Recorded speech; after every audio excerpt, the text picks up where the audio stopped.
Okay, so good morning, good morning. So today we're going to do a review of real estate contracts, and then we are going to do the quiz, right? So hopefully you got a chance to take a look at this unit over the last few days, and we'll kind of go over this. We're going to talk about everything from amendments to addendums and consideration and contingencies and the difference between executed and executory contracts and valid contracts, void contracts, voidable contracts, and so forth. So we're going to go through this a little bit quick, especially in the beginning, because we went over this a little bit last class, but we're going to go through the terms. It's just that we're not going to spend a lot of time on every single term. So if we talk about contracts right from the start, we know that a contract is a voluntary agreement, right? A contract is something in where it's a promise between legally competent parties. And so we need to make sure that it's also supported by legal consideration. So when we use the term legal consideration, what does that mean to you, legal consideration?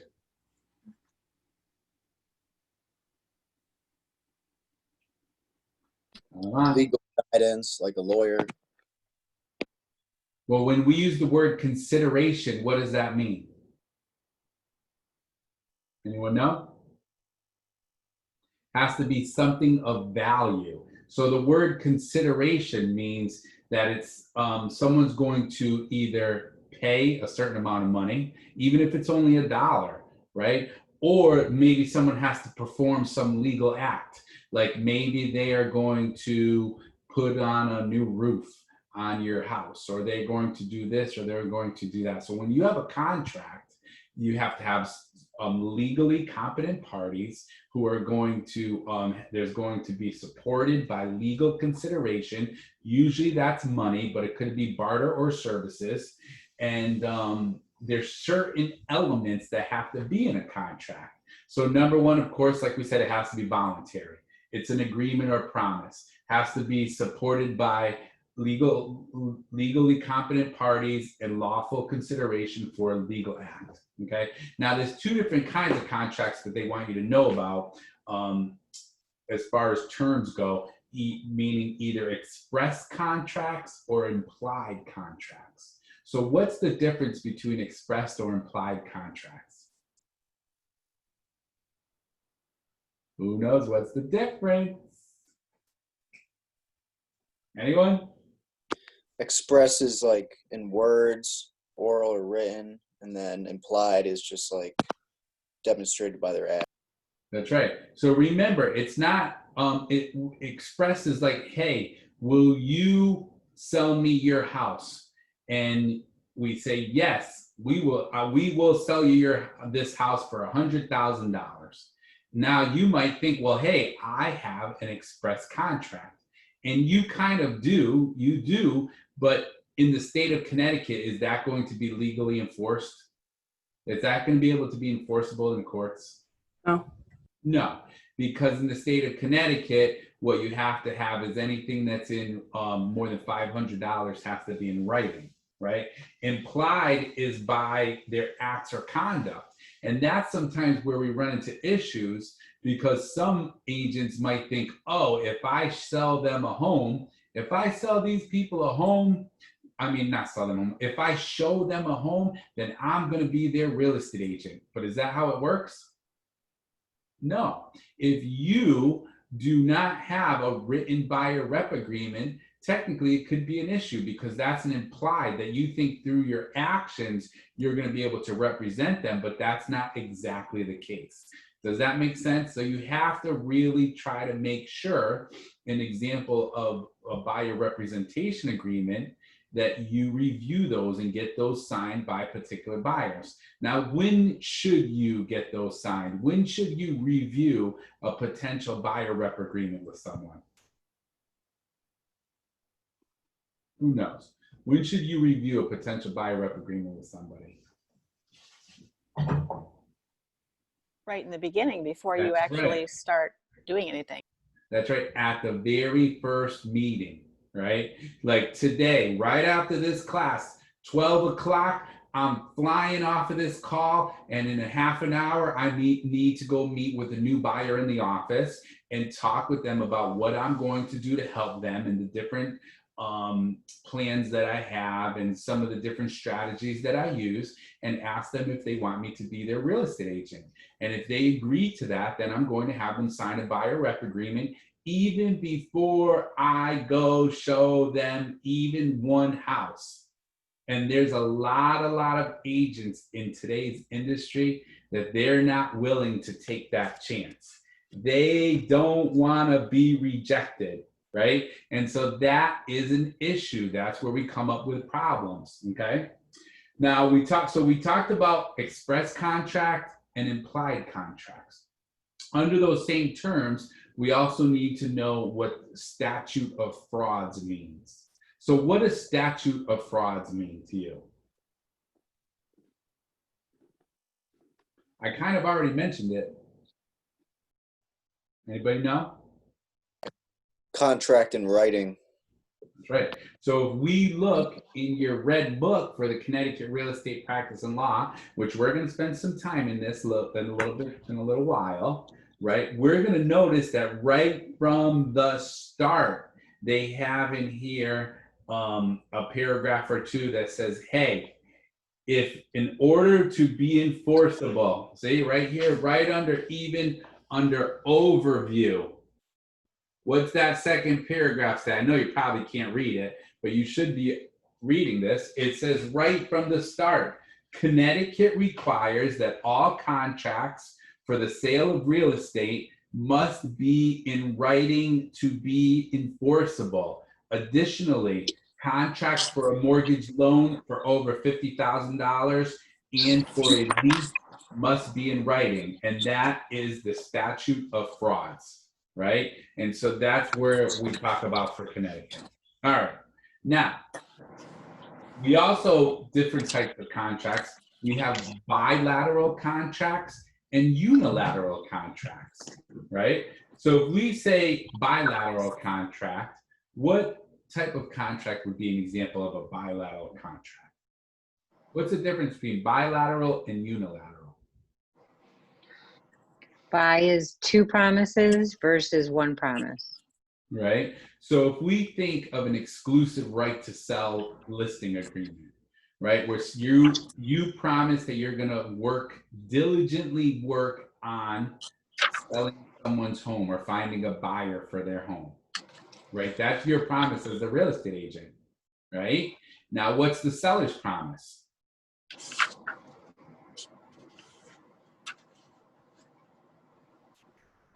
So an exclusive right to sell listing agreement, what would that be considered? Bilateral or unilateral? How many promises do we have? Bilateral. We have 2 promises, so it would be considered bilateral. So you promise that you're going to diligently market that home to find a buyer. And what is the seller promise that they're going to do? Give you your money. That's right. Well, give your broker their money, Well, right? the broker. They're going to pay a service fee to your broker, right? And so that would be an example of a bilateral contract, you know, that there's 2 promises and both parties are making promises. So then we also have a unilateral contract where one person or one party makes a promise to entice a second party to do something. So what would be an example of a unilateral agreement?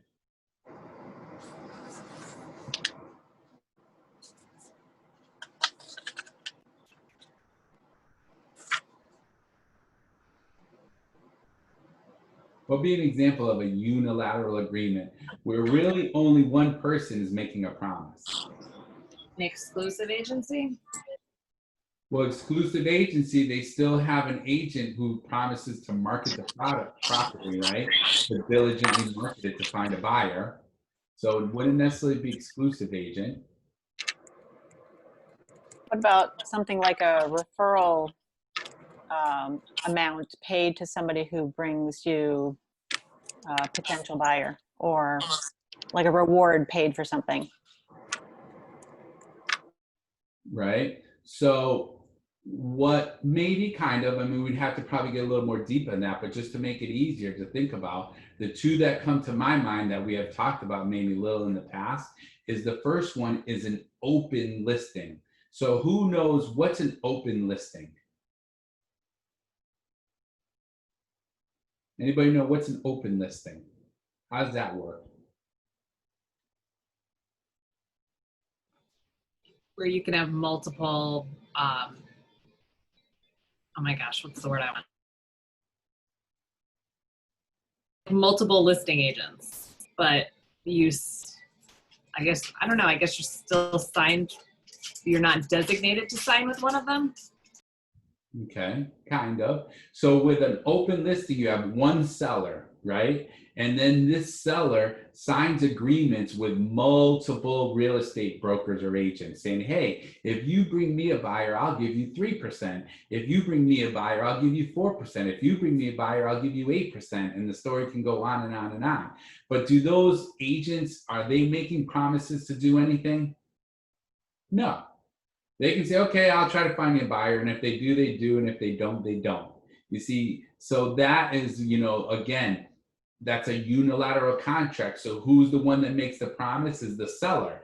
And they're the only ones who are responsible to actually pay or perform an act, meaning like, hey, if you said we signed an agreement that if I bring you a buyer for an offer that you agreed to, that you were going to give me 3%. And so that's the deal. Right? And so they're the only ones making that one promise. Or an option. Who remembers what's an option?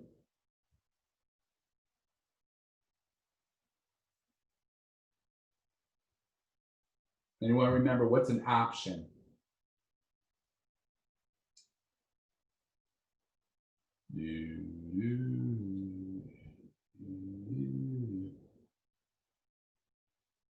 An agreement to keep open for a certain period of time?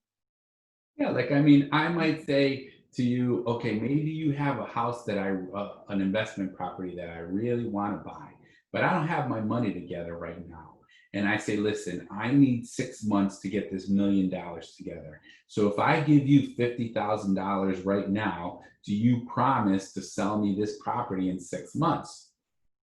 Right? Or will you give me the option? If I give you this amount of money, will you give me the option to buy it in 6 months? Right? So now, if you give me the option, you are the optionor, right? I'm the optionee. You're giving me the option that I can buy it in 6 months, but I don't have to buy it, right? And so who's the only one that's making a promise? Is the optionor, saying that, yes, in 6 months, if you come up with the rest of the money, I will sell it to you for this price, $1 million. Even if maybe the market went up and it's still, now it's worth 1.3 million. Maybe it's some beautiful commercial property and they just built a Walmart across the street, which brought all kinds of more traffic, and it's going to be better exposure, and it's perfect for a commercial investment property. You might be mad as being the optional, like, oh man, now this property is worth 1.3. Why did I sign this $1 million deal option with this person? But you will be responsible to still sell it at that price if that's what you agree to in the option. So you see, that's a unilateral, because the optionee, they can come and say, yes, I'm going to buy it, or they can say, oh, I changed my mind, or I couldn't get the money together. And yes, maybe they'll lose their deposit, but they're not forced to do something. Okay. What's So the definition for that option again? What did she say? An exact definition. An exact definition, you probably have to look in the book. But the concept, Yeah, I did. I couldn't find it. The concept of an option is that somebody's giving you an option to do something if you want to.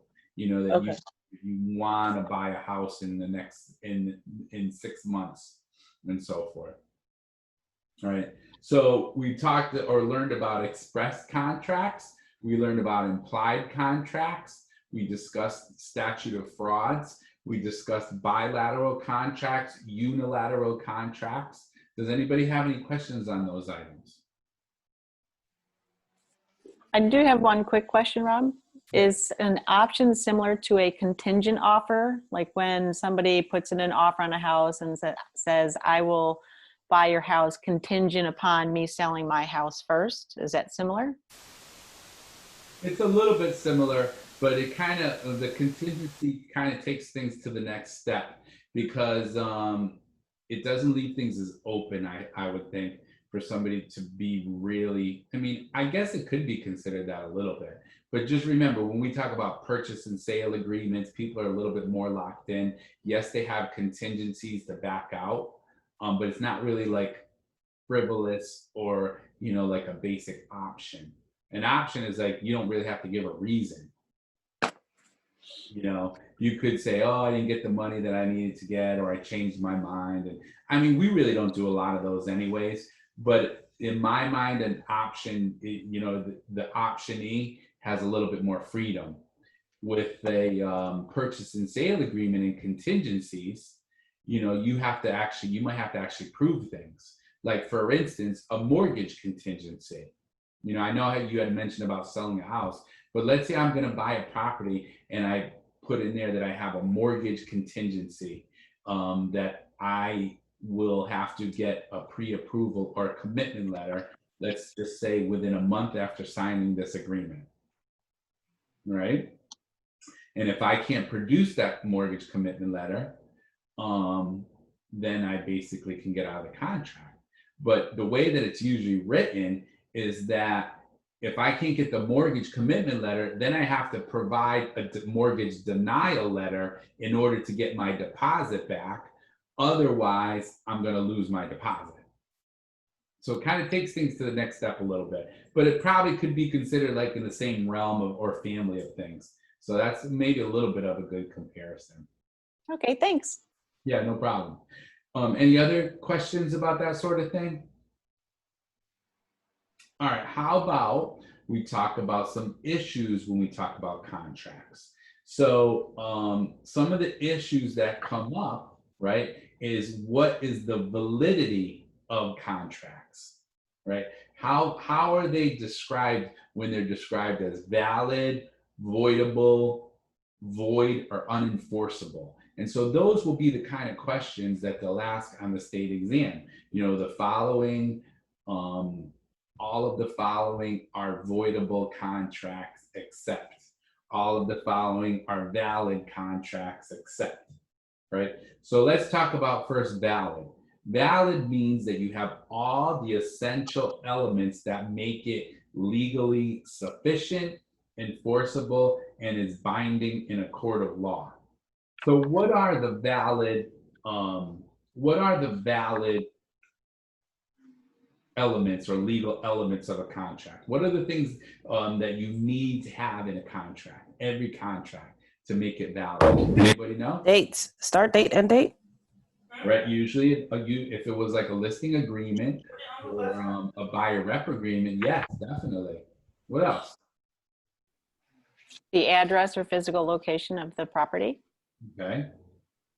If that's one of the fields, definitely. What else are the essential elements of a contract? The parties involved making Right. the purchase or sale. Yeah, it has to have the name of the parties and that they're legally competent, right? It has to have, you know, like we talked about, the legal purpose. Is it a listing agreement? Is it a buyer rep agreement? It has to have consideration. So what's consideration again? Something of value. Right? It has to say, okay, is the service fee going to be 6%, 7%, 3%? What is the consideration? What's the service fee? And then it also has to have offer and acceptance, right? Which means that somebody has to make the offer and then the person receiving it has to accept that. And the person making the offer is known as what? The offerer. So who's usually, let's say in a purchase and sale agreement, who's usually the offerer? If someone's going to buy a house, who's usually making the offer? The buyer. Buyer. Usually the buyer is the offerer and the person who receives it, to whom it's being made, is the offeree. And so those are the essential elements that have to be in a contract. And if you're missing one of those, right, it could be what? It could be a void contract. It was never a good contract, right? It never had the person's signature. It never had a start date. It didn't say how much, right? It was the service fee. It's missing the seller's name. It's missing the address, right? It's lacks one or more of the essential elements, so it has no legal force or effect. So that's a void contract. Right from the start, it's void because it's missing something. I mean, a few classes back, I told you about the agent that I had, that she was all excited, that she had a new listing agreement, and I looked it over, and what was it missing? The list price. And I told her she needed to go back and get that list price put in there and initialed by the seller. And when she went back there, they still couldn't agree on the exact list price. And so she did not have a listing agreement. She had like 99% of a listing agreement, but she didn't have a listing agreement. All right. It was a void contract. It wouldn't be enforceable in court. Now the third one we have is voidable contract. Voidable contract. So remember, we had valid, we talked about has all the essential elements. We have a void contract that's missing an essential element. And now we have a voidable contract. So what in your mind, or what have you read what's a voidable contract? Doesn't have one of the essential elements that it needs. It has all the essential elements, like on the surface. Well, let's just say on the surface, it appears to be valid. So what does that really mean? Well, do you think, and I kind of look out for this stuff, it might seem a little weird and I don't want anyone to get offended or whatever, but like if I'm going to go to a listing agreement with especially an elderly person, someone who's very maybe frail, elderly, seems like they're a little bit, they're not in touch with everything that's going on in today's world, let's just say, I get a little nervous because if that person signs the listing agreement, I want to really make sure that that person is legally competent, right? And they're not under any mental duress, right? Like I told you, even I think I told you this in the last class, the story about the daughter that kept pushing the mother, just sign the agreement, Mom. We need to sell this house. Just sign it. And she was, the mother was like sweating and her face was turning red and she's like 80 something years old. And I finally said, listen, I don't feel comfortable, with selling the house right now for you because I feel like she's being put under duress. She's being put under undue pressure. So in the court of law, it could be that is a voidable contract because everything looks good, everything's filled out. But then what if the brother comes along and says, no, my mother shouldn't have signed this purchase and sale agreement or this listing agreement. She actually has Alzheimer's and I have power of attorney. Or we know that she is, been mentally incapacitated, she had a stroke or whatever it might be. The point is, on the surface, everything looks good, but technically it's a voidable contract, like if you think about how a court would look at it. So who has questions about a voidable contract? Sometimes they're made under duress. It could be misrepresentation, maybe under the influence, right? Or with intent to defraud. I had this one guy, he was so excited. He's like, oh, come on, Rob, let's do a drink together to celebrate, because I brought him over a purchase and sale agreement and got his price, and he was all pumped up. He's like, come on, let's do a drink and we'll take care of the paperwork. I said, no. Let's take care of the paperwork. I'm going to put it in my briefcase, and then we can have a drink and celebrate. He's like, oh, okay, no problem. But, who knows?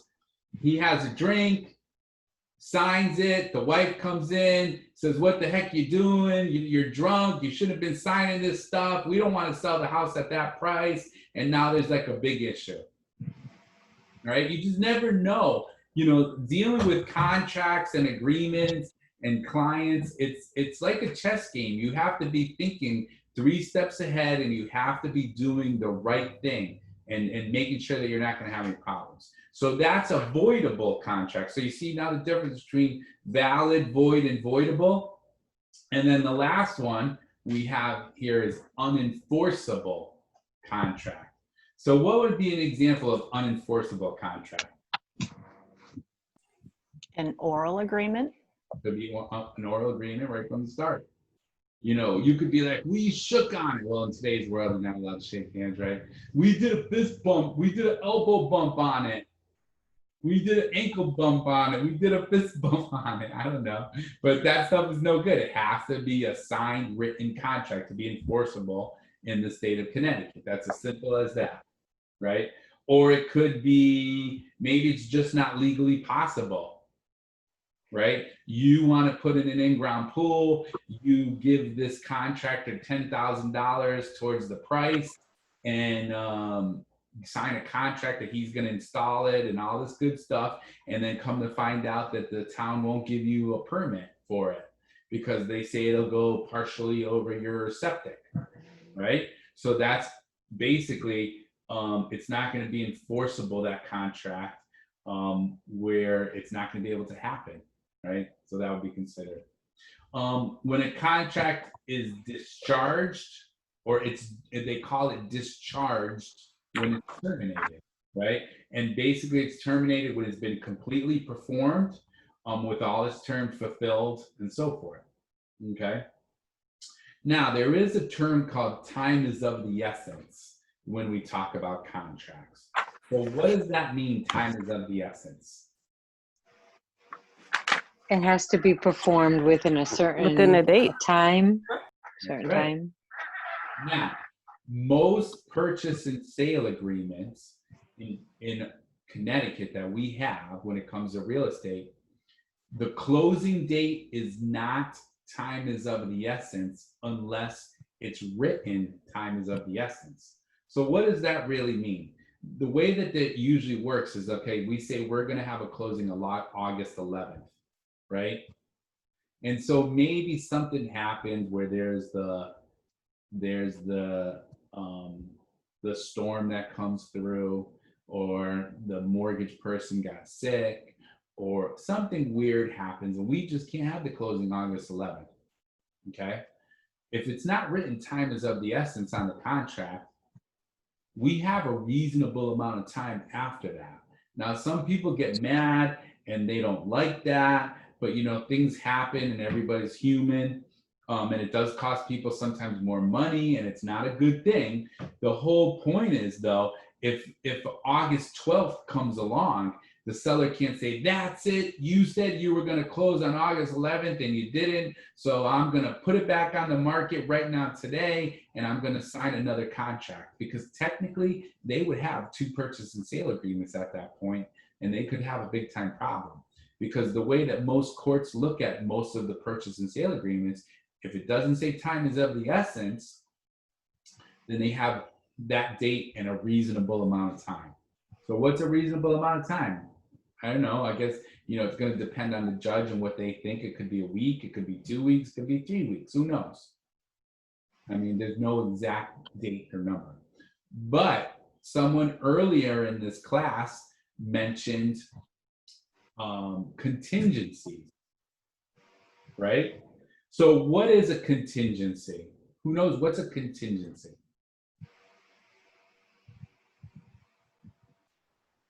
Isn't it a condition under which a contract can be implemented or executed? Right? Or it's something that, a task or something that needs to be performed and so forth, right? And the person has basically an option, like we had talked about, a little bit type of an option to get that done by that certain time, or has to, maybe not an option, has to get that done by that certain time. But you see, contingencies are time is of the essence. automatically. So example, you say that you're going to get, we sign a purchase and sale agreement that you're going to buy this house and you're going to do the inspection before August 20th, right? Well, God forbid, maybe someone gets sick, someone doesn't show up, somebody makes a mistake, and now, so we said what, August 20th, right? Now it's August 21st. The date has gone by. And if you didn't get an extension signed, right, an extension request by both parties, then what will happen is that buyer lost that contingency. So now if all of a sudden it's August 21st, even the day after, and they decide, oh, we're going to do the inspection, and they find out that the boiler is blown out, and they say, or the boiler is so old that it's only going to last 3 months. And so now they say, well, I'm not going to buy the house, and I want my deposit back.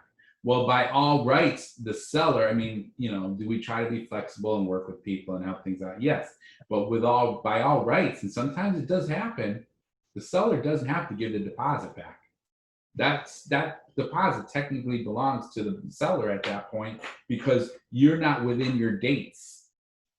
So when you're working on a real estate transaction, you have to be really, really careful to understand your dates, track them, because sometimes you're not going to find the other party to be accommodating, and you might be putting your client's money at risk. So does that make sense to everyone? What might be another contingency?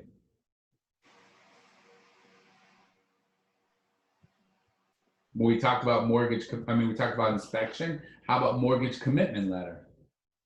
Right? That has to be provided to the seller by a certain date.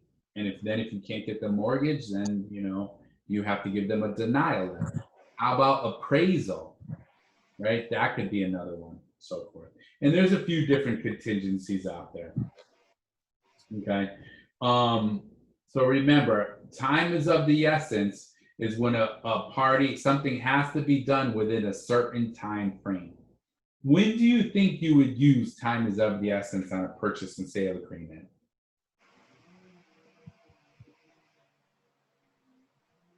When do you think you would use that? When do you think you might want to be like, okay, Mrs. Buyer, I really want to make sure you're well taken care of. We should probably put here under other conditions that the closing date is time is of the essence. When the buyer is purchasing another house. When the seller is purchasing another house at the same time. Oh, so on the seller's side, yeah, you might need to do something like that, right? There's kind of a little bit of difference of documents that we kind of use for that, but you could. But like, for instance, how about if you're building a house, and there are some builders who are notorious, not every builder, right? But there are some builders who are notorious for being late. They tell you, oh yeah, we can build this house in 60 days, no problem, quick, easy, oh yeah, we'll get it done. And now they're blaming it on the weather, and they're blaming it on this, and blaming it on that. And now it's 75 days, 85 days, 90 days. And maybe you are living in a hotel room because you have no place to live, right? So we actually had that happen once where this person was relocating. They want to have a brand new house built. And they figured it was going to cost them $125 a day to live in the hotel room. So they asked the builder, I was representing the buyer. So we asked the builder, okay, how long do you need to build this house?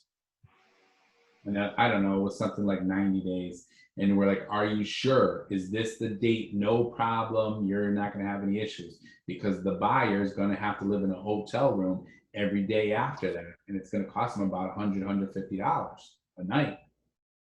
We'll get it done. No problem. No problem. So we put in the agreement, okay, for every day after, August, whatever, it's going to be $125 that the seller is going to have to pay at the closing.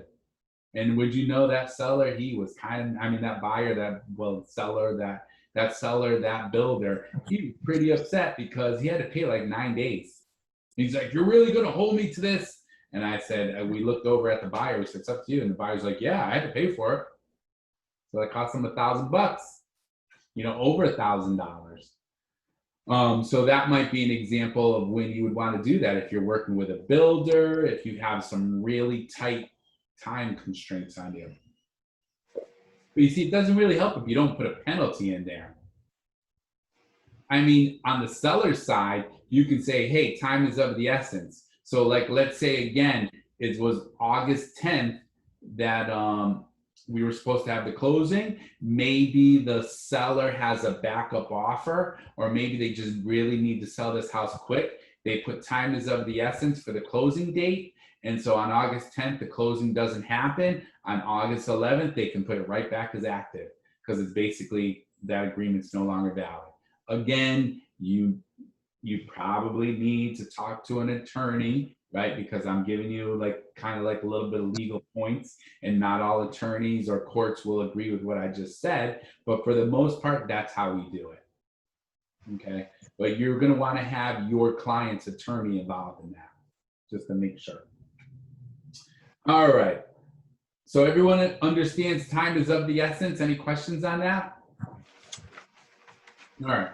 What about assignment? What's assignment?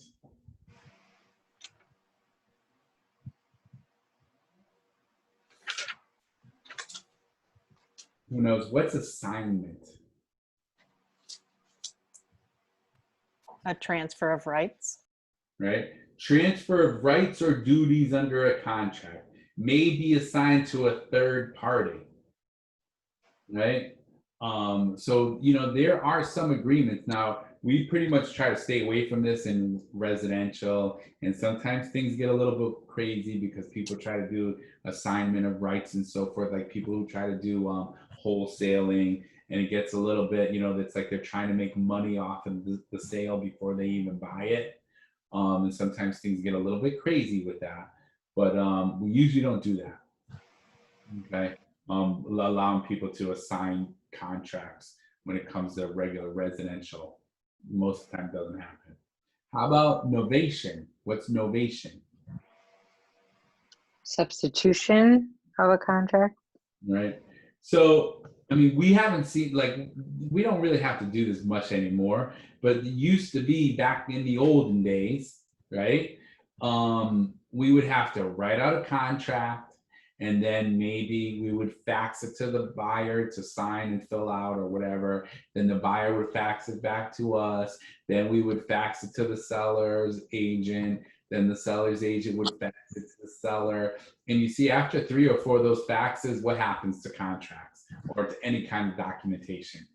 Pretty much it's like illegible, right? And so then when it would finally get to the bank would say, oh no, we can't read this, it's illegible, you're gonna have to do a new contract.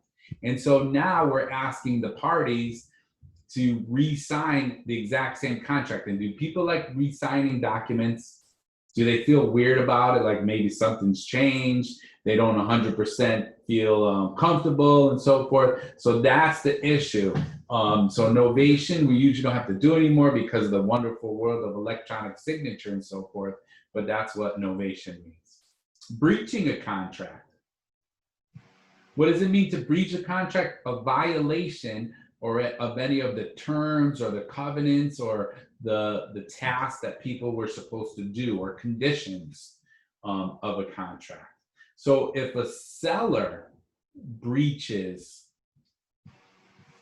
a real estate sales contract, can a seller be forced to sell their home? Can a seller be forced to sell the property?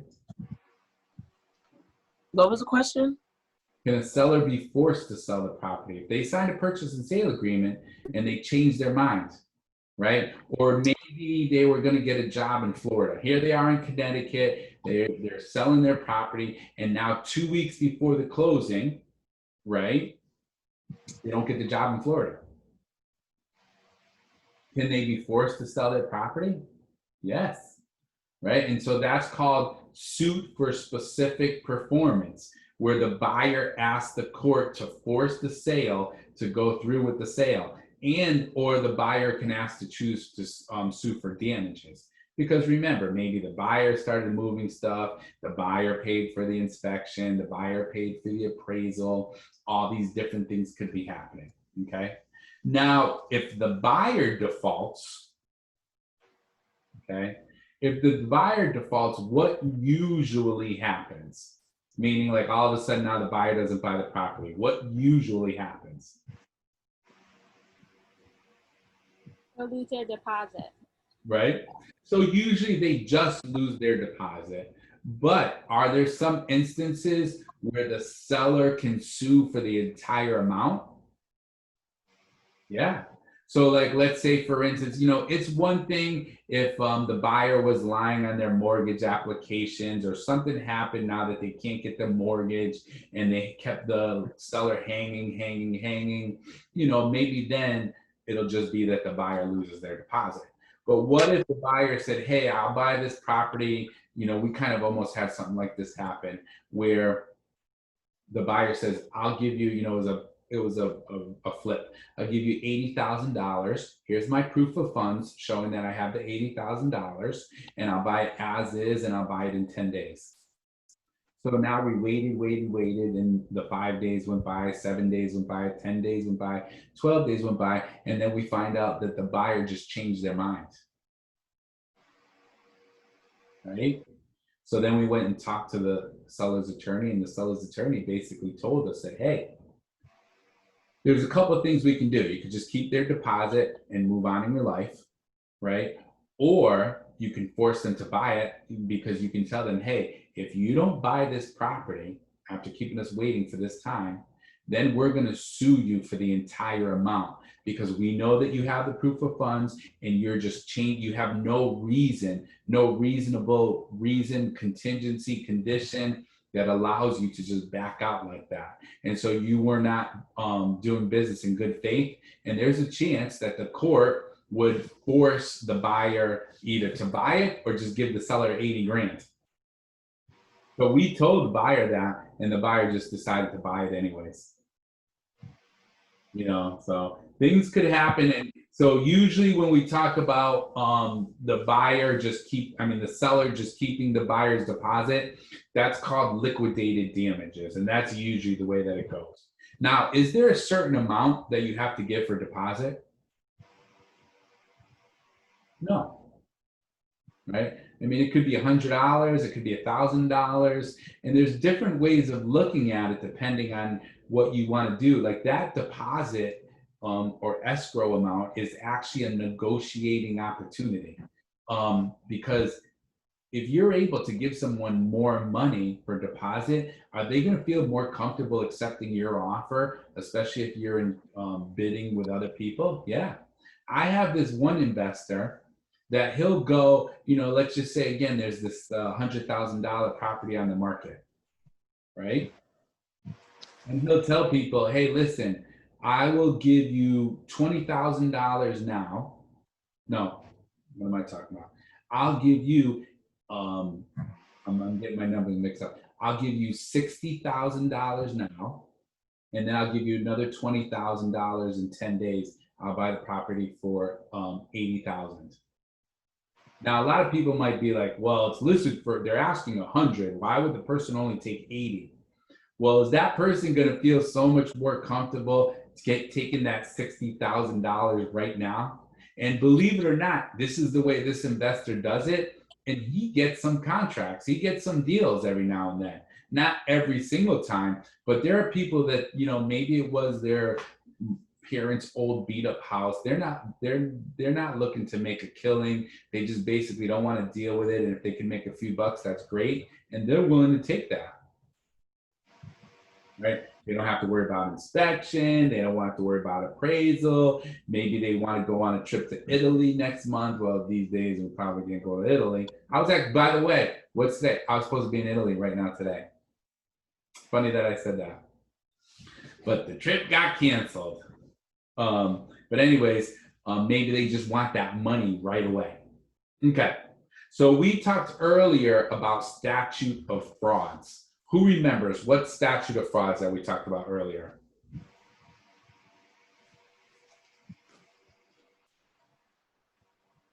Anyone remember what statute of frauds?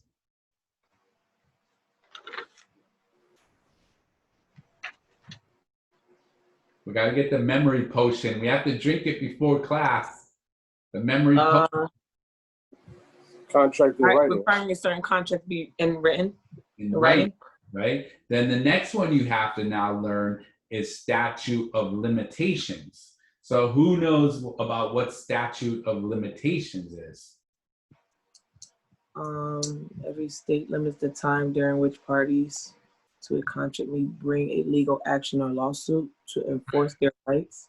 So there's a certain limitation. Just think you only have a certain amount of time to bring some sort of legal action or enforce a right or whatever it might be for a contract. So, and I don't know the exact number for Connecticut. It's probably different for so many different things, but you do need to know statute of frauds is all about making sure documents and contracts are in writing, and then statute of limitations limits only have a certain amount of time in order to make sure something happens. All right. Other reasons for termination: partial performance of the terms, right? If the parties agree, hey, most of the work's been done, then maybe they'll agree to have the final payment. Substantial performance, right? Where a substantial performed on the contract but does not complete all the details. Like they give you the example of polishing the brass doorknobs.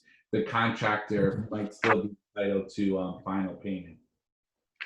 I talked earlier about impossibility of performance. Impossibility of performance could be a reason for termination. Does anybody remember what example I gave for that one? Impossibility of performance. Maybe the pool, right? That you hired this person to put in an in-ground pool. They go to get the permit. They find out that the town won't allow it. And so now you would be able to terminate the contract and get your money back, right? Mutual agreement to cancel the contract. So both parties agree that the contract will, or the termination, the contract will be terminated. But it doesn't always return them back to their original positions. Like if somebody spent some money or time, it's not necessarily that they're going to automatically get reimbursed for that money and time. Or as an operation of law, like a court order or avoiding because it's a minor and so forth. Okay. So from all the discharge of contracts and the terms that we went over, does anybody have any questions or what they want to go over or talk about any of these? All right. So we know that there's a lot of different contracts used in the real estate business. And are you writing out contracts as the real estate agent? No. And be careful. When someone asks you to start writing up special clauses and so forth, really, you have to remember that you're pretty much just filling in the blanks. I mean, yes, these are agreements. Yes, you know, they're very important, but you should not take it further than that. Somebody says, well, cross out that line and I want you to write it this way and write it that way. That's when you have to tell them what? That's a good idea to do what? Get an attorney involved, because you do not want to be at the point where you're going beyond the pre-printed forms. Once in a while, you can write a couple of statements here or there if you get your broker or manager or team leader involved, but you want to be really careful because most of the time the pre-printed forms are fine. You know, and so you're going to have sales contracts, escrow agreements, leases, and so forth. And so again, it's going to be really make sure you're not going too much further than that. Now, what is a counter offer? Who knows? What's a counter offer? When a buyer submits an offer and then the seller comes back with a different offer. That's right. So if someone makes a counter offer, what does that do to the original offer? So if you tell somebody, I'll give you $300,000 for that property, and then they come back and say $325,000, and you're like, nah, forget it. And then they're like, okay, well, I'll just take the 300 then. So technically, are you bound by that 300? No. No, it's terminated. That's right, it's terminated. So remember, whenever there's a change that the seller proposes, that's technically a counter offer.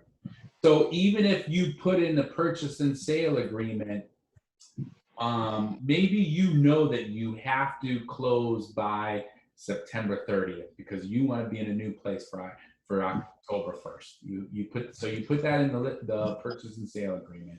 It's closing September 30th. Now let's say the seller agrees to everything, but they change the date to October 31st and they initial it, right? Are you bound to that contract? No. You see, because what they technically did is give you a counter offer.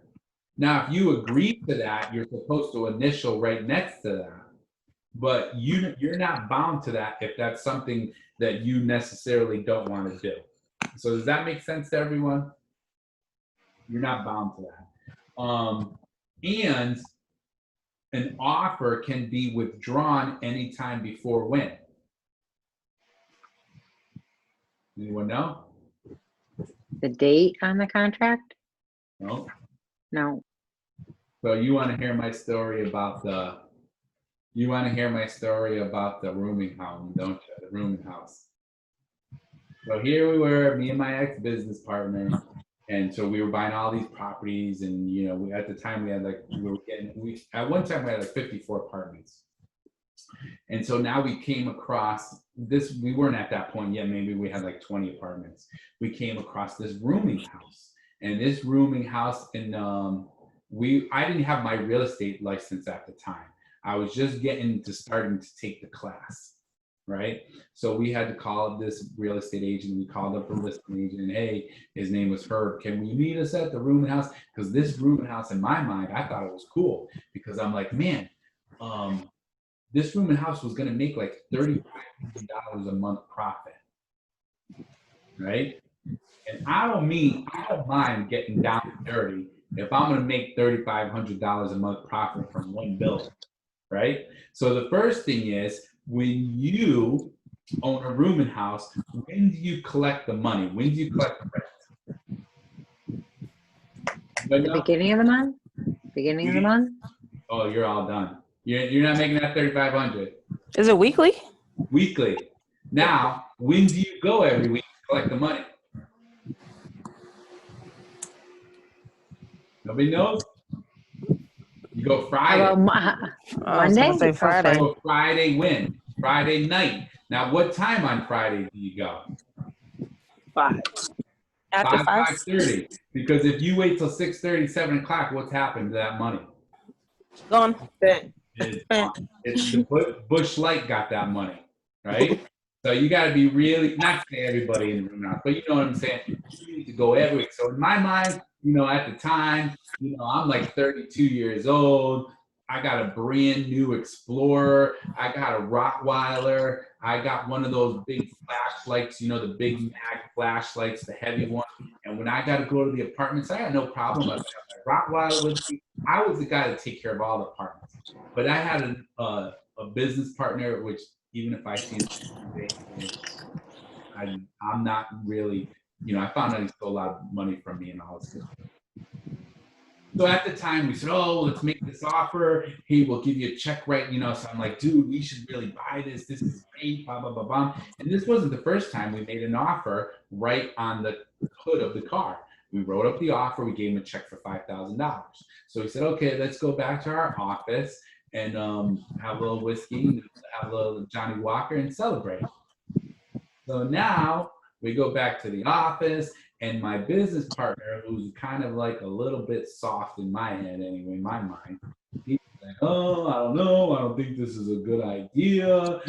now we're going to be having to deal with this, and we should stick with more luxury apartments and I'm like, dude, we make like over $3,000 a month over there. So finally got to the point where I said, dude, I already got one wife, bro. I don't need another one. It's too much. You don't want to buy it? I said, fine, we won't buy it. So I get on the phone and I call up Herb, right? This is like 2002. And I say, hey, Herb, we're deciding against it.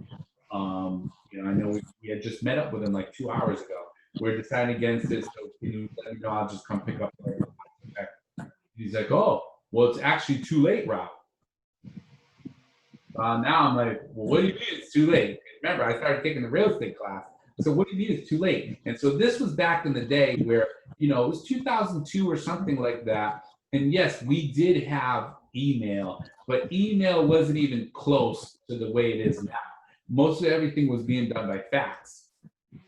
And he's like, you're going to end up losing your deposit because I already have it signed by the owner right here. Now, this is a guy who's been in real estate for like 40 years. He knows what he's doing, right? And I know that I had just gone to my last class, and what did they say? That we can withdraw anytime the delivery and acceptance. So now I'm going the other way. I'm like, listen, Herb, I'm looking at it's 6:37. I'm looking at my fax machine. I don't see the signed contract. I'm looking at my email. I don't see the signed contract. So I'm going to expect tomorrow morning I'm going to get that check from you. Otherwise, I'm going to call the real estate commissioner and explain what's going on. He's like, all right, just come pick up the check tomorrow morning. Right. So anyways, that's my long story, right? You learned about rooming houses. If you want to buy one, they can make a lot of money, right? But remember, an offer or a counter offer can be withdrawn at any time before it has been accepted. So that's why it's important when you get a signed contract, make sure you get it to the other party really quick, because it could mean a few minutes where you're getting ready to, maybe you stop at the store first, now you're getting ready to email it over, and you pull in your email, it's 3 minutes ago they said, hey, we're withdrawing from the offer, we decided upon something else. It actually just happened to me like last weekend when I was on vacation. We got an offer. I told my seller, hey, you're gonna sign it. Oh, I need to think about it. I wouldn't wait too long. She's like, oh, I know they love the house. I'm like, okay, well, let me know, if you have any questions. And so now the seller calls me up and she's like, hey, I'm gonna send it over to you in a few minutes. I said, okay, great. I looked at my email, or my texting, actually. I got a text from the other agent. It says, hey, we found this other house that she likes better, and so we're withdrawing our offer. But if we had had that thing signed a day or two before, the buyer would have stopped looking, or the buyer would have known that they're already in an agreement. You see? So you got to make sure, that's like a very easy statement, but you have to make sure you're doing that stuff. So we have in some areas of the state, now we really don't do this in Hartford County and so forth, but maybe like, for instance, in Fairfield County, they use what's called binders. So binder is a document known as a binder or a letter of intent. It's like basically the real estate agents will do a binder or letter of intent that's almost like the purchase and sale contract, but not exactly. They get that all together, they get both parties to sign it, then they give it to the attorneys, and then the attorneys do the contract. So the attorneys can make more money, right? So anyways, that's basically what a binder is. Anyone have any questions on those? Earnest money deposit, right? Or earnest money, we talked about that a little bit already. What's that? That's the deposit. We talked about how you can use it as kind of a negotiating tool. Now, customarily around here, who holds on to the buyer deposit? Who holds on to the earnest money? The broker? Broker in an account, right? Right? Which broker? The seller. Seller's broker. Right? So most of the time the seller broker, does it have to be the seller's broker? No, it depends what it says in the contract, and make sure you're reading it. Okay? Because I had this one gentleman that he had his own purchase and sale agreement made, and people didn't realize that when they were signing it, that he was going to basically, if they agreed to the contract, he was going to give a deposit of $100, and he was going to let his attorney hold on to it. It could happen, right? I mean, you can word it any way you want to, okay? So that's really important. There's a term called equitable title. So who knows what's equitable title?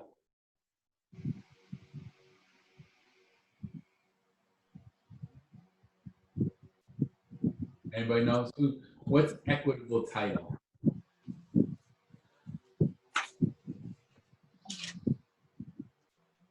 Right.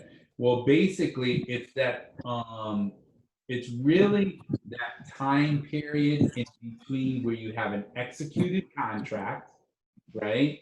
But you haven't had the closing yet, right? That person technically has, what you might call equitable title. So, as an example, you're selling your house, right? And so now you sign a purchase and sale agreement that you're going to sell your house on September 15th. Let's say September 14th. That's my birthday, right? So you're going to sell your house on September 14th. Now, maybe you decide, well, this is my last year at this home. This is my last Labor Day at this house. So I'm going to have a big Labor Day party. And now you're thinking, well, to have a really cool party, I always want to take down this wall, right? But you already have a signed purchase sale agreement. Should you be really taking down walls in the property? No. No, because technically that buyer kind of has equitable title to the property, right? You're in a purchase and sale agreement with that.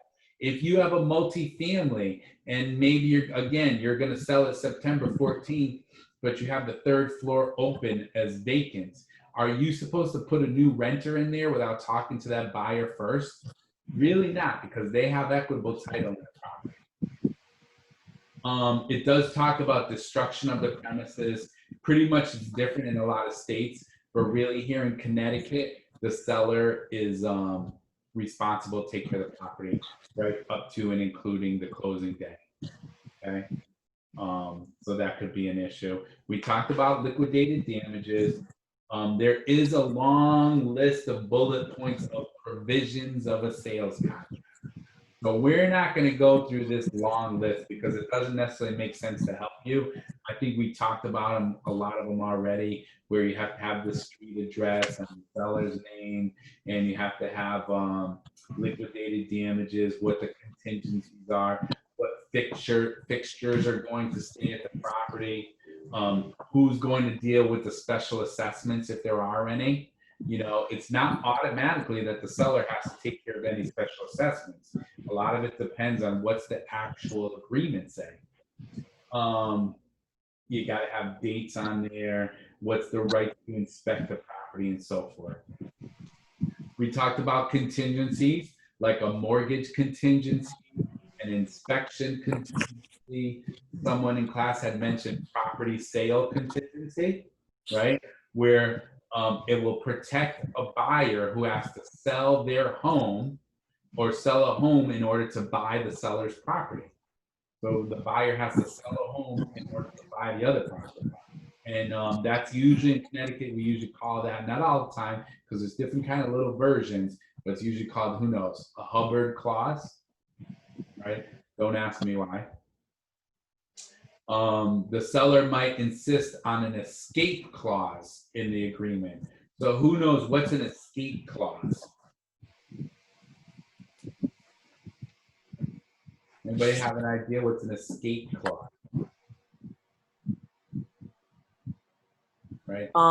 Permits the seller to continue to market the property until all buyers' contingencies have been satisfied or removed. That's right. And so technically, I mean, I don't know if there's an exact rule, but I think there is. Technically, we already have that with our MLS. which means that if you have a property listed in the multiple listing service, right, which most of the time that's what you're going to have done, you would have the property as under deposit continue to show. So that's called show status until all the contingencies are met. And then from there, you would put it as under deposit, right? So we pretty much kind of have that. What's the difference between an amendment and an addendum? Who knows? Wait, I have a question. What's that? I have a question before you talk about that. So like, say like if you're on like the realtor app or whatever, and you're looking at a house and it says contingent at the top, that means that it's under deposit? Well, you see, that's one of the problems we have is, and then I'll answer your question. One of the problems we have is that, like, if I put the, let's say my marketing system, now not every agent is the same, but let's just say my marketing system, if you sell your house with me, I'm going to put it in over 80 different systems, right? And a lot of those systems are going to say something different. Some might say contingent, some might say under deposit, some might say continue to show, some might say pending. So I don't know what realtor.com actually means when they say contingent. I think it just means that it is, yes, it's under deposit, but there's a contingent there. Okay. Yeah, so it does get crazy when we talk about those. Any other questions? Okay. So what's the difference between an amendment and an addendum?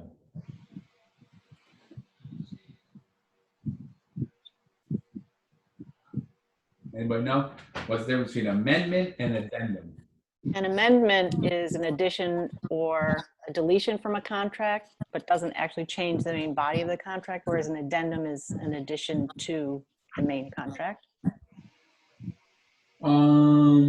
So kind of, yes. But see, amendment is a change, right?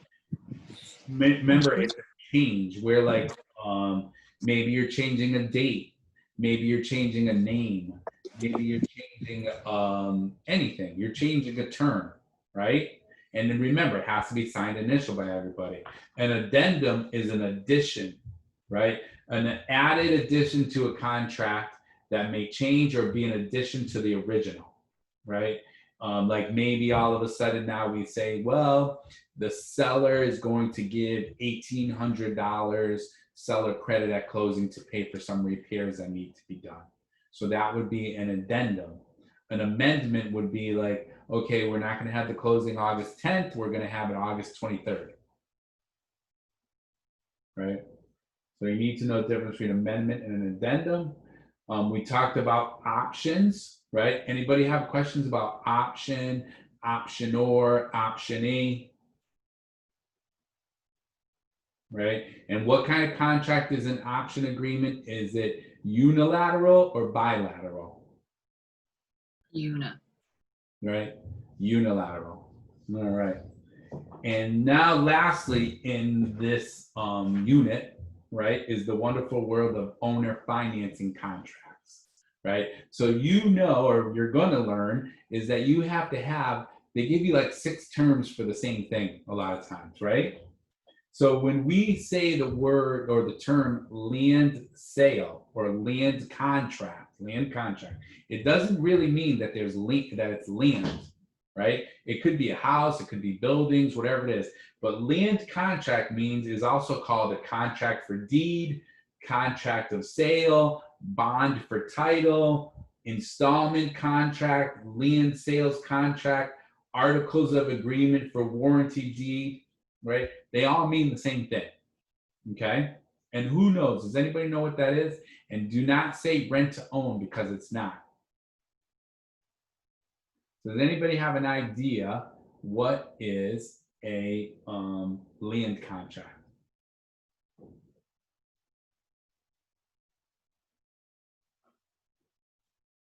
No one? The seller retains the original title. Right. Well, put it this way. The best way to explain it, in my mind anyways, is that the seller is the bank. right? Now, I've done this a couple of times before. I think it's the greatest thing in the world, but my lawyer doesn't really like it and they think it's very risky. So let's talk about this and what this means. So let's say right from the start, because I don't like paying money to the banks or to the for reserves and for extra points and this and that. So right from the start, I can offer somebody, hey, here's $5,000, right? And now I owe you $205,000, right? And from that month on, I'll give you this amount for principal, interest, taxes, and insurance. And they are the bank. And yes, they hold on. The title is in their name until the full amount is paid off, right? So basically the seller, which in this case is going to be called the vendor, right? The vendor, they're called the vendor, right? The seller retains the legal title until it's totally paid off. And the buyer will just pay the principal, interest, tax, insurance, just like if they were paying it to a bank. What's cool about it is you don't have to pay closing or as many closing costs. You don't have to pay points. You don't have to put up reserves or escrows and so forth. So in many cases, I think it kind of works out really good. However, let's just say the buyer doesn't make the payment, right? And they miss 1, 2, 3 payments. What does the seller have to do to that buyer? Do they evict them or do they foreclose on them?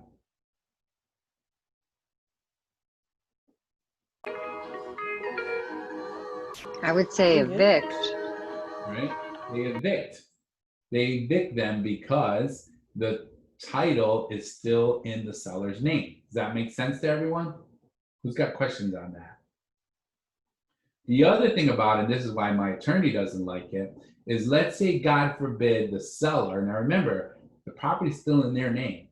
So let's say, God forbid, they go out drinking one night and they hit somebody and they hurt somebody really bad or somebody passes away. Now that person's family, they're going to want to sue that person, right? And so you, if you're that buyer or that vendee who's involved in this scenario, you might actually have to hire a lawyer yourself in this particular scenario to defend your position in that particular transaction, because before you know it, that property can be pulled out from, you know, right underneath you by maybe a court or something if they don't know that there's this agreement in place. Because you see, this agreement doesn't necessarily get recorded anywhere, right? So, you know, it depends on a lot of different things. You know, I used it, which I thought it was cool because you can get to the point where if you get so many mortgages under your name that the banks will make it harder to give you another mortgage. So to do a scenario like this, which is really hard to do because it has to be with someone who owns the property outright and willing to do this. So it's kind of like finding a needle in a haystack, you know what I mean? So that is a land contract. Now, the second one that we have here is a purchase money mortgage. And it's kind of similar, but not exactly. The purchase money mortgage is where you're supposed to have a closing and the title still transfers to the new owner, right? But the new owner has an agreement with the seller to pay off a certain amount of money, to pay a loan. It's like getting a second mortgage with the seller, right? So in today's world, for residential, you're probably not going to be able to do this because banks don't usually go for it. Once in a while for commercial, you might be able to do it. So let's just say example is a lot of times for commercial, they'll only give you 75% of the financing that's needed. So if you're going to buy this $1 million property, right? So the bank, okay, well, we'll give you $750,000. You know, we'll give you 75%, but you have to come up with the other 25%, right? And maybe you don't have 250,000. Maybe you only have 150,000. So you might be able to go to the seller and say, "Hey, Mr. Seller, listen, you know, banks won't give me 75%. loan to value. I do have 150, so I'm short 100. Will you give me a 3-year, 5-year, 10-year loan or whatever for that $100,000 that, and then I'll refinance in 3 years and get you your money, pay you off. But you still have a closing, and the deed still goes into your name. And then the seller will have what's called a secondary interest, because that lien holder is going to still have the first interest, you know, the highest priority. Otherwise, they're not going to give you the 750, and the seller is going to have the second priority. Any questions on that one? All right, well, let's go over the key point review, see if we kind of missed anything. So we talked about a valid contract. We talked about being a legal act. We talked about contracts being expressed or implied, right? Either in words or in writing, or implied by the conduct of the parties. We talked about unilateral contracts.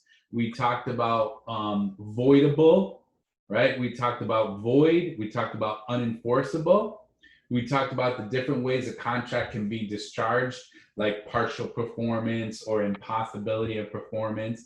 We talked about novation, assignment, rescission. We talked about earnest money deposits. We discussed contingencies, amendments, addendums, options, land contracts, and so forth. Okay? So with that in mind, we are now almost ready to, all right. So, all right, so let's go over the quiz together. All right, which of these is an example of a unilateral contract? C. C, option. And who's the name of the person, or the title of the person making the option? Or actually, I should say giving the option, right? The person who's giving is what? The optionor. Option. All right. Number 2, a seller accepted all of the terms that the buyer offered, making only one small change in the amount of the earnest money. At the moment, these agreements constitute what?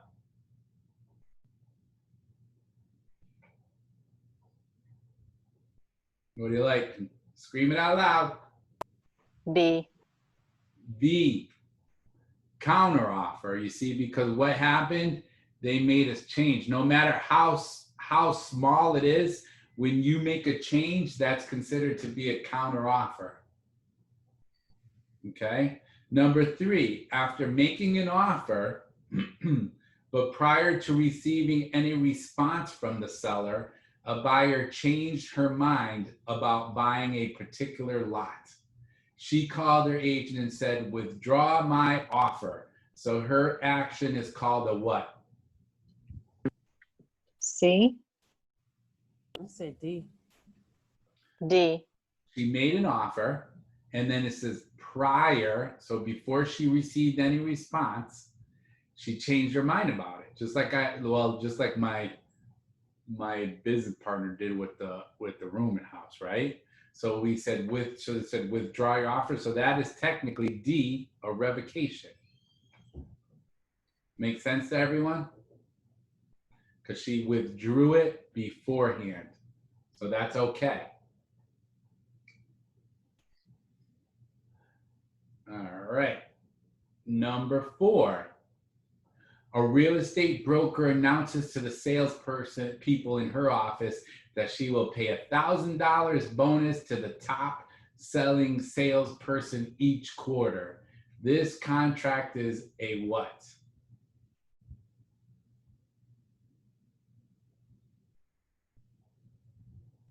A. B. B. B, right? Number 1, did she express it? Did she say it out loud? Yes. Yes. Number 2, who is responsible or obligated?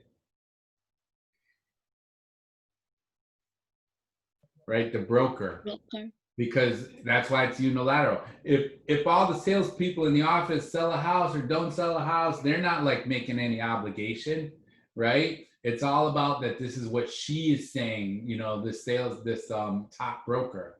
So anyways, it's express unilateral contract. Does that make sense to everyone?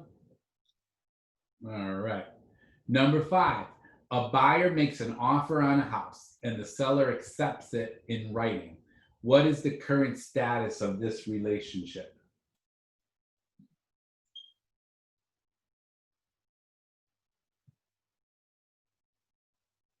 What do you like? That's a little bit tricky, right? Yeah. Well, remember, the seller has promised to sell and the buyer is promised to buy. So that's bilateral. So we know that, right? And they announce their intentions basically in writing, right? So that's what? See? Expressed, right? So you see right here. So we have basically Executed. executory, you know, and the reason, you know, I know it gets a little bit tricky, but because the sale has not closed yet, that's why it's not executed. Oh. If it was closed, then it would be considered executed. So that's why it's still executory, not closed yet. But they expressed it in writing and it's 2 parties. So that's why the answer is C as in Charlie. All right. Number 6, a woman offers to buy a man's house for the full $215,000 asking price. The offer contains this clause: possession of the premises on August 1st. The man is delighted to accept the woman's offer and signs the contract.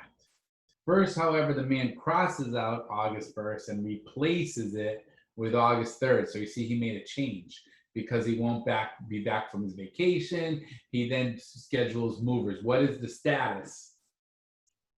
C. C, right? Why? The man technically rejected the woman's first offer and made a counter offer. And the woman doesn't have to accept it if she doesn't want to. All right. Number 7, a contract that is entered into by a person who is under the age of contractual capacity is what?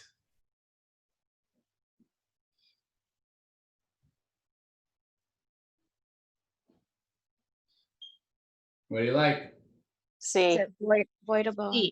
You got it. It's voidable because it might look like it's pretty good, but it's voidable due to the fact that the underage person, you know, is signed it. All right. Number 8, a woman is buying a man's house and wants to take over the mortgage. The lender releases the man from the obligation, substituting the woman as the party liable for the debt.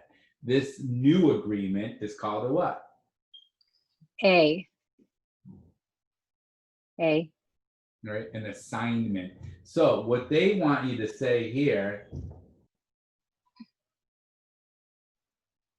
okay, this one I can tell you, I just have an issue with it. I've had it before. The book is telling me, because remember, I don't make these up. The book is telling me that this is considered to be a novation, where everything is still the same. It's just that they changed the party of the person. So this one I probably wouldn't use against you, but that's what the book is saying. Substituting a new contract where the intent is to discharge the old obligation is called novation. So to me, that's a really crummy one, right? But that's what they want because it's not a third party now. I mean, to me, I would always think it's an assignment, but they're saying it's just substituting the same one. I don't know if they made a mistake. I always look to see if they make a change, but that's what they got. 8 is B. That one's terrible, and I apologize. All right, what do you got for 9? What do you like?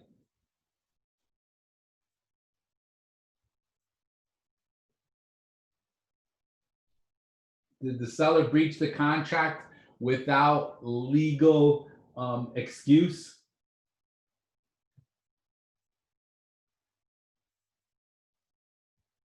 right? So, A. okay. A. So the whole point is the seller is not liable. Why? Because because the buyer should not have incurred the $1,500 cost before the sale. See, a buyer and a seller enter a sales contract. The seller changes his mind at the last minute, and the buyer suffers a financial loss of $15 and must rent a home in which to live. Unless the contract provides otherwise, all of these are legal actions that are likely to succeed, except that's where it gets you, because technically the seller is liable, right? So that's why 9 is C. All right, number 10, what do you like? We got to hear some people. Come on, I got to start calling on people?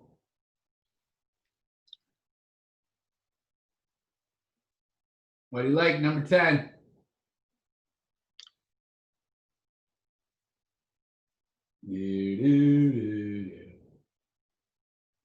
What did you answer? Okay, I'm gonna start going down the list. Ready? Start with the first person. Kathleen, what's your answer for 10? I guess D. All right, so that's a little bit of a harder one, but the answer is B. Under the act, the seller bears the loss alone. All right, so 10 is B as in boy, where the seller here. The seller remains responsible for the property until the day of the closing. Oh, okay. And remember, see, the closing is not until June 10th. Yeah. All right, number 11, a buyer makes an offer to buy a seller's house. Pursuant to this offer, the buyer is obligated to perform only if the buyer is first able to sell her condo. Next on the list, Tanisha, what do you like for 11? I like D. You got it, a property sale contingency. Number 12, all of these are essential to a valid real estate sales contract except Masuma. What do you like? Like consideration. Okay, well, essential except, see, that's where the whole point is. So Is it C? you got it, C. So you technically don't have to, and that's where the except comes. You technically don't have to have an earnest money deposit, but do you have to have offer and acceptance? Yes. Consideration, yes, and legally competent parties. So 12 is C as in Charlie. Number 13, a 14-year-old comes into a brokerage office and says, I want to make an offer on this property. Here's a certified check for 10% of the asking price. Please help me with the paperwork. Why should the broker be concerned? Nicole. A. 13.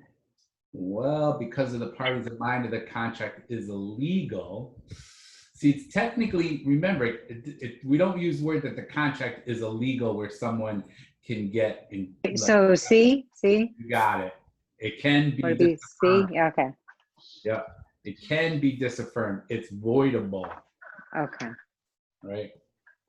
All right. Number 14, in the case the buyer decides not to buy for no legal reason, the contract may provide that the earnest money is there as what? All right, Shauna, you're up.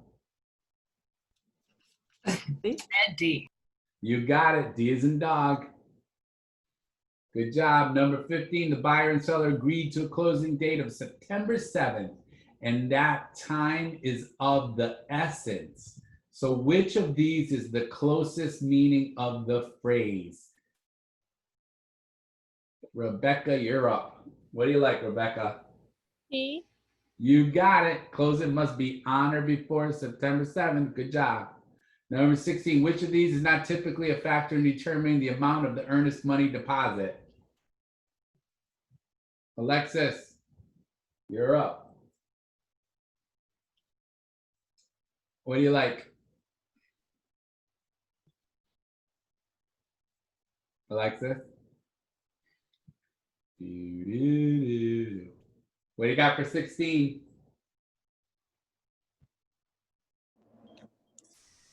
B. Almost. One off, only one off, not bad, right? C. A. Oh, A. Whether it is an amount sufficient to cover the broker fees, right? Is that what people are worried about when it comes to earnest money deposit? No. right? Broker fees, they're not thinking about that. All right.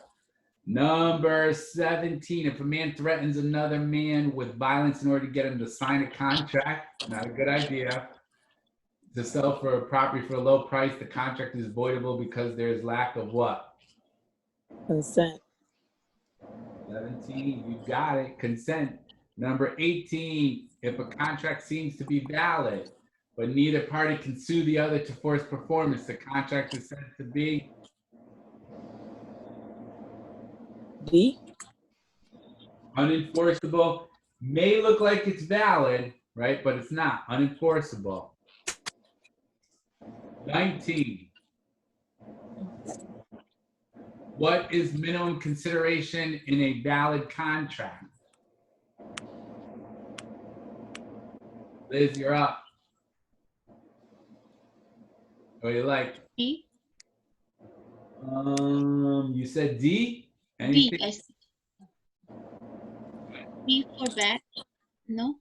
It's D as in dog. Anything the parties agree is good and valuable. So, you know, minimum consideration, what could it be? Could be 50 bucks, could be 100 bucks, could be $10,000, could be $50,000. So if there's nothing exact, okay? Number 20, if a contract does not contain a time or date for performance, the act should be done within what? A. A. Reasonable time. 21, what do you like?